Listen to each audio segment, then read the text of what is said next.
Let me show you a couple of actual manufacturer curve for low voltage solid state trip device. For example, this is the GE.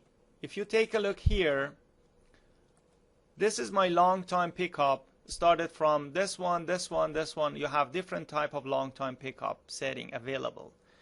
You can go ahead and enter the labels as you want, and that label you can have a different multipliers. As you can see, you can select the multiplier as a sensor, rating plug, or short time pickup for the long time pickup. The plug, if you have more plug, you can enter plug like this, and if you have use semicolon, you can enter additional plug.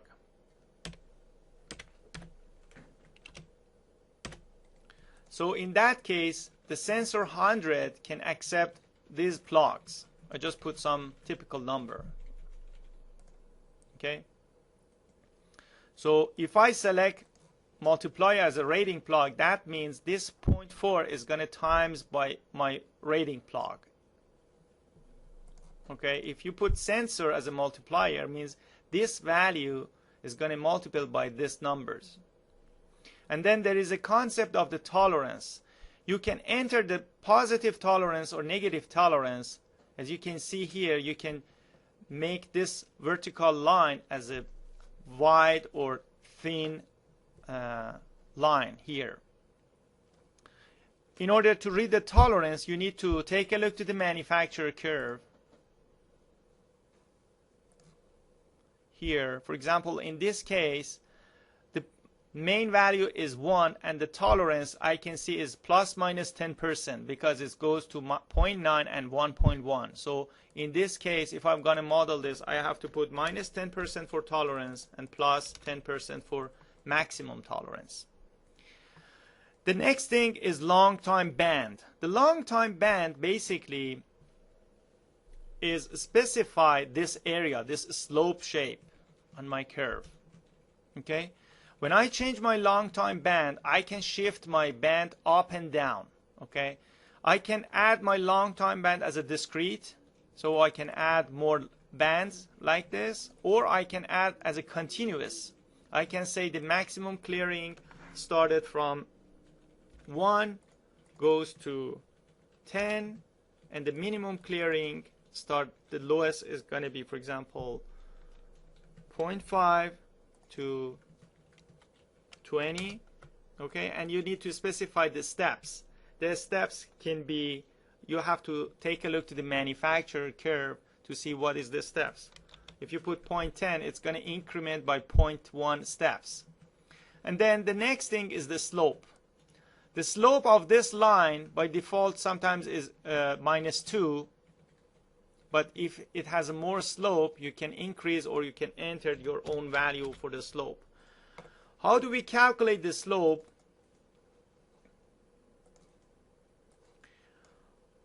In order to read the slope, you need to take a look 2 points of your curve. For example, in this case, you have to read the x and y from here and x and y from here. Keep in mind you are dealing with the log scale curve. In this case, the slope can be calculated by difference between log y1 minus log y2 divided by log x1 minus log x2. So this will give you the slope of this line. And the next thing is the smoothing. If you want to have the smoothed curve at this area, according to manufacturer curve, it's easy to calculate the smooth. In this case, the smoothing is showing between this y1 and y2. The ratio between y1 divided by y2 is calculating your smooth, and you need to enter that value here or here. If you have a smoothing at this area or at this area, you can enter. If your long time band, by changing your long time pickup, is shifted to the left and right, that means you have to check this checkbox, which means by shifting your long time pickup, the long time band track the pickup. So in case the long time pickup is not moving the long time band, you don't need to check this checkbox. The next thing is the short time. Same concept as the short time pickup you have here. You can add as a continuous or as a discrete, same as long time. For the short time band, there is an additional feature which is called I square T. If you have I square T, you can check this checkbox, so you can specify the multiple, the I square T min clearing and the I square T max clearing in this field for each individual bands. If you check this checkbox as a track pickup, by changing your short time pickup to the left and right, the slope portion of your short time band is going to be shifted to the left and right accordingly. Okay? Technically, by changing your short time band, this portion of the curve is going to shift up and down. And then you have this option to specify the slope for minimum and maximum clearing in case the slope are not parallel. The same concept is available for instantaneous and override and ground. Okay? Let's take a look to the one of the sample of LVSSD that we have. If you want to take a look in star mode, you have to select your breaker, and then this is your breaker editor. In the trip device page, you can select the library and you can select solid state as a trip device type. And for example, in this case, I want to go with Cutler hammer and then RMS 310. And then if I click OK, I select this one, then click on create new star mode. This is my LVSSD. All the available settings. I can change my short time pickup. I can change my short time band. If I click here, in this case the band is only horizontal shape, and this is my instantaneous override. If I click here, I can go to the ground mode. Keep in mind, phase and ground mode can be accessed from this toolbar. Okay. The next topic which I'm going to talk is about trip device thermomagnetic.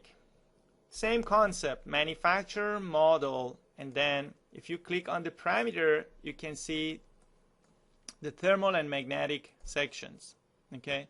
If you're interested to add the new model or new size, you just need to select the element and copy,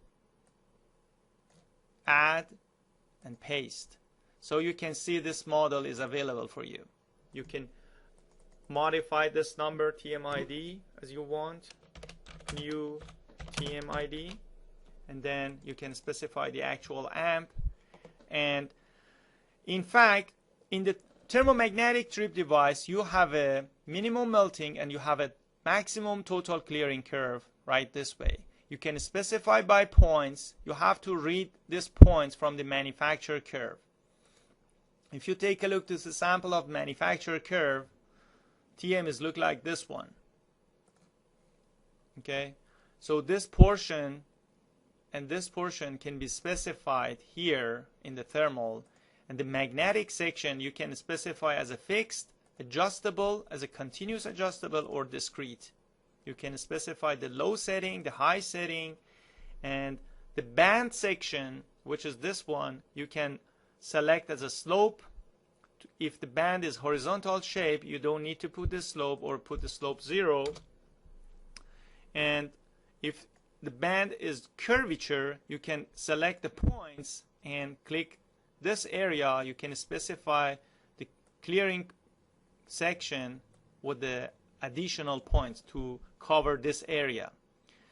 So if I want to summarize the thermomagnetic, this portion of the curve can be specified with this page: minimum melting and total clearing. Sometimes manufacturer provide different percent at different temperature, so you can set adjustable and you can adjust the different temperature here. So this portion is going to shift your thermal